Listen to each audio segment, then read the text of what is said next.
What's going on, everybody? Doc from Average Gamer Guys, back yet again. More Halo Wars 2 action, starting up a new series. Looking through, this is a question I get relatively a lot, and I think there's quite a bit of debate on it. So I wanted to go through a new series. I'm going to be essentially doing leader testing. I tried to figure out the best way to do this. There really isn't a best way. So what I determined was going to kind of be essentially just my testing out each of the different leaders, was to jump into 2 blitz games, essentially go back to back, use generally the same deck minus maybe a few tweaks. I am going to be playing just 1v1s. Obviously I'm getting some kind of the RNG with who my opponents are and certain things like that, but essentially I'm going to do this with every single leader. I'm going to play 2 blitz games back to back. I'm not going to edit anything out. These are going to be literally back to back. The only thing I will take out is a little bit of the filler in between. The episodes, I'll try to keep them as short as I can, but they'll probably be about 20 minutes just based on how long it takes to look at and actually play the 2 blitz games, as well as I will take and look at the decks just really quickly in between the first and the second game. I'm also hoping by taking a minute or so to look at the deck, I will provide myself enough time where I'm not getting matched with the same people, as kind of seems to happen. So this is the first set. We're going to start off using Isabel here. The other reason that this kind of tuned me in to try this is I do have some challenges, and I'm going to try to knock out and get some packs along the way, so that will help as well. But I figured 2 blitz games seems kind of like the perfect setup for me. One, it's going to allow me to make generally shorter episodes, but also you can't really tell a whole lot by a single game. I'm hoping I'll be able to get a different kind of setup of matchups, where I'm seeing a little bit of different enemies. I'm seeing obviously some different players to be able to kind of play test against with some of their different units and setups. So just kind of, again, wanted to get a general feeling for each of the leaders, and this is how we're starting it off. So Isabel, I actually think she was going to be pretty good. She hasn't necessarily been the most popular of leaders as of late, but I definitely do think she has the capability to be one of the better leaders. And so testing this one out, this blitz game doesn't exactly go how I want it to. I'll tell you, I'm doing the voiceover after these games are live, so kind of a little bit more retrospect and a little bit more taking a little bit closer look at my plays. Again, as you guys know, I'm not an expert in this. Hopefully you guys can just kind of appreciate some of the advice that I'm giving to you and kind of take it with a grain of salt, knowing that I'm not an expert. I do have quite a bit of time in the game, and that's just kind of what I'm basing a lot of this off of. I will definitely say Blitz is by far my better game mode. I feel the most comfortable in Blitz. I also think I play it generally better than I play the multiplayer. This game doesn't really show that necessarily, but so that's just kind of something to note as we kind of go through this series. Here, Isabel, the big thing that I'm kind of realizing as I'm working through this series is leader powers are important, especially in 1v1s. Having a good damage dealing leader power is pretty crucial. Now here I did make a pretty big error, and I'll tell you what that error is. The error was not using my Phoenix missile on the group of infantry. Those are blood fuel grunts, a large grouping of them, which makes that extremely hard to take down without any specific damage dealing leader power. Large units, the only reason that the Vulture is really good is because it has that Phoenix missile, and that has a very good capability to take down large groups, especially large groups of small units. Now she does have the Wild Jackrabbit, which is really good, but I'm playing a player that's level 28, so I think he's, one, micromanaging that group pretty well, moving them around quite a bit, and two, it's going to be hard to kind of get him in a spot with him moving that group And I also think that's something that he's probably looking out for. Now, this is the frustrating part right here for me right there, is the fact that Lockdown Scorpion here isn't able to take down either one of the two locusts. I still think that's a huge mistake. That Lockdown Scorpion is a 150 energy unit. It's supposed to be great against vehicles, which that Locust obviously is. So at that point, I missed that. I was a little upset with that. I did have Mac Blast. Mac Blast is an absolutely phenomenal leader power, and one of the reasons that I really liked Isabel from the beginning, because she has that capability.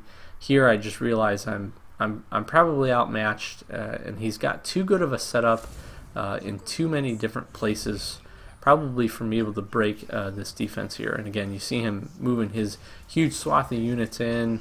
I have to go into retreat mode, and once I start having to do that, I'm not setting up very good. I've obviously got a single point. I can kind of move this sniper around and be a little bit sneaky, which is what I'm going to do. But I don't have anything minus Mac Blast, minus waiting for the additional 80 energy, or trying to get a blast unit in there, which I think he's going to again be watching for. I don't really have a whole lot else to deal with this. And again, I think that was the critical mistake here. Again, was earlier on when I could have used the single Phoenix missile as soon as I'd called that Vulture in to try to go ahead and take out those infantry units. If I could have done that, I actually think we kind of changed the game just a little bit. We swapped some things up here. He starts to attack me, which this was really interesting for me, because you know you're not going to get it. I mean, it's going to take you a lot of damage to be able to take these down. I have a Nightingale, so I decide I'm going to go ahead. I'm going to use. I'm going to go ahead and just use that Mac Blast right there, which actually takes out quite a bit. Does a decent job. It even actually buys me enough time, I think, where I'm able to call Vulture in and get a Phoenix missile out. And you'll see where, again, I made the mistake of... oh, actually, maybe I get this Wild Jackrabbit in here. Yeah, that's what I end up doing. I think I get a couple blast units out of that, which ends up working pretty good. Whereas if I would have just called that in earlier and not had to fight that huge group, I think I would have definitely stood a better chance. This guy, he made some great plays. He put together a really strong initial army. Setting up right here outside the base, it's a technique, I guess. I think he was maybe kind of thought he had it in the bag a little bit, which, you know, he didn't. The fact that Phoenix missile missed makes me really sad, because I was trying to take out this blister back. But run this Wolverine after it actually does quite a bit of good damage. But I do lose sight here as well of trying to contest these points a little bit too late, I think. Does a great job getting in here. I'm going to try to go over and grab C. He's doing the smart thing, calling in that mega unit. I try to call at least the Vulture back to do something. Then he starts contesting on C. And that's really going to wrap it up for me, because he just has the energy advantage. I think at this point, we didn't lose it too bad, but that was kind of a crucial mistake. And like I said, that Phoenix missile at the beginning, had I done that against the group, I think we would have had some better fights. The fact that he has Grunt Mob too, I don't have anything. I do have the Sniper, which is great for taking down infantry, but that's more in a 1-1 or 1-3 in the Grunt Mob case fight. And here again, I just lose sight of trying to get to the point and kind of lose out on it. So, first game's in the books. Not the best, not the worst. We'll wrap this one up. We'll take a look at the quick statistics. We'll jump over to the deck. Again, I got some weekly challenges going. So, I actually won out on the energy. I think he beat it a little bit earlier. This is the deck we're using here. Generally not upset with anything, but I am going to swap out the Lockdown Scorpion. I think it is important, especially in 1v1s, that you have a little bit of a lower curve on the front end, because your games probably aren't lasting as long, and typically you just want to have the capability to pump out some extra units. So I'm going to throw Extractor Marines in here, and we'll try this out. We'll jump right into this second game. Like I said, Isabel, she was one of my more favorite leaders from the beginning. I do think she has a good capability. I definitely, as I'm playing through these, I haven't really come up at this point, playing through Isabel, where I can think through any matchups that I wouldn't want to come against or fight against. I was trying to think. I'm also starting to kind of tune up and put together a list of some specific, strategies and tips that I think can help everybody generally in their game. Something that we've kind of done before, but I'm taking another look at that. So again, we've got an interesting series. We're going to be rolling through all the leaders with this. This is just the first one. So take a look. We'll definitely cover them all. So if you have a favorite one out there, or what I'm hoping this series will do is kind of enlighten everybody to show you, depending on the results, hopefully every leader is viable at least. Obviously, again, you're going to come up against matchups. You're going to come up against people that are either way higher or way lower than you. So far, I think that guy was a level 28. Fusion here is a level 24. So we're getting some pretty fair, even matchups. Hopefully, I'm hoping to avoid running into anybody with any crazy, super high advantage in me and my units over their veteran level, which will probably happen. But hopefully, for the majority of the games, we can at least get generally close. Veteran level for me is hovering around 3 or 4. Seems to be pretty standard. So we'll see how this second game goes. We're going to jump into it. One of the big tips, and again, this match actually kind of keyed me into it, was the fact of, one of the bigger tips that I was kind of forgetting out on was the fact that you really got to understand and know what the starting army capabilities are for the leader that you're facing. So obviously here, facing Anders, I know most likely people are going to use Sentinel Swarm. That's just generally what I see. I think it is probably the better of her two leaders, or her two starting armies, excuse me. And I kind of called it right there. I called that Wolverine right at the beginning, and I was able to really do and take out the initial army, which is also one of my big tips for anybody kind of trying to start to work on their game or maybe a little bit newer or having some trouble in Blitz. Just try to get a good feel for the starting armies for each of the leaders, and then if you can, try to call in the perfect counter unit for that. I think I do a generally good job in my leader builds for having pretty rounded, well-balanced deck builds. And the reason I say that is I provide the capability, I think, in each of my builds, like you're seeing right here with the two Wolverines, the capability to essentially have a unit or two units that are good at dealing with each type of their counter unit. So good against, respectively good against air, respectively good against infantry or vehicles. And by doing that, especially lower on the curve with your snipers, your Cyclops, your Wolverines, you provide the capability at the beginning of the game to call in one of those counter units that you have. And if you can, I've always said, if you can win the energy war and you can win that, initial fight or two, you're probably setting yourself up for a victory. At this point, you're seeing I don't have a ton of stuff. I don't have a ton of units on the field. He's done a good job of taking a few of them out, but he spent 140 energy to call in that Vulture, and I spent the equivocal amount at 140 to call in two Vanguard Wolverines. Lost one of those, but still got a Wolverine on the field, and he only has his Spartan at this point. I've got a few units around the map. I've got a decent little group of anti-everything essentially on B, which is generally where he's going to push to, just because that's the next logical point for him to take. And at this point, I honestly feel really good about this.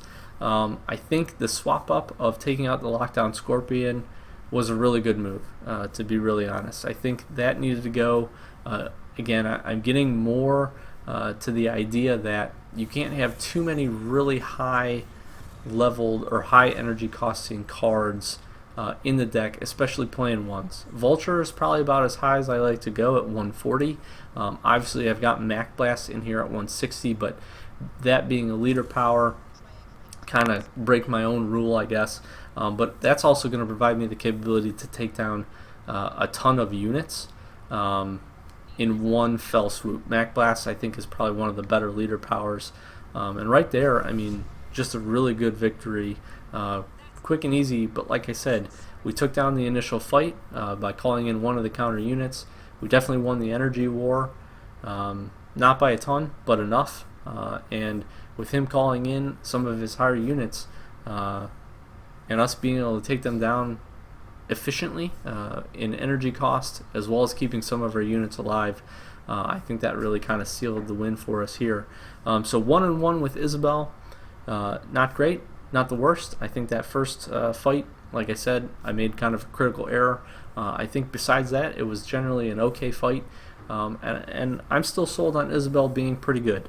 I'll kind of do, at the end of all of these, I'll do a wrap-up and just give my general thoughts about each leader. But as it stands right now, with Isabel being the first, definitely don't mind playing her. I think she has some great capability. Here's the deck one more time for you guys to take a look at. I wouldn't do a whole lot of changes from that second fight. Maybe take the Extractor Marines out. I'm not really sure what you would replace them with, to be honest, at this point, because I think this sets up really good. Having the 2 Wolverines, having the 2 Cyclops. Again, you have those hard counter units. You got the Sniper there, which again is another great hard counter unit. I've got Blast in there, which kind of acts again as, for me, 1, the capability to grab your energy, but 2, your Blast is a great way to take out some of those groups. You might be able to take the Extractor Marines out and put a regular Jackrabbit in there. That might not be a terrible idea. At 20 energy to really help you go grab the initial energy, that's great. Her starting army at Hacker, having the 2 Wild Jackrabbits is actually quite good at grabbing early points as well as grabbing energy, so maybe not necessary, but something to consider. Besides that, I do like having the Kodiak, do like having the Scorpion, although I won't play the Scorpion probably quite as much as I would play the Kodiak or the Vulture. And again, I've always been a big proponent of, if you can be the first one to get a Vulture up and keep it alive, keep it on the field, get a couple Phoenix missile shots out of it, you're also probably doing pretty well. And then obviously Mac Blast, like I said, great capability to take down a big army, and I think you can really, if you time that right, you can really get yourself a pretty good blast and really, efficiently probably make up the energy cost for what you're able to take down. So that's the deck. Hopefully you guys enjoyed. Stick around for the rest of the series. We'll be posting 1 a day for about 10 days or so. So again, hopefully you guys enjoyed. Doc with the Average Gamer, guys. Thank you so very much for watching. As always, if you're new, make sure subscribe down below. Follow us on Twitter. That link's in the description. Join the Xbox Average Gamer Guys Club. And do all that great stuff. Thanks again for watching, and we'll check you in the next one.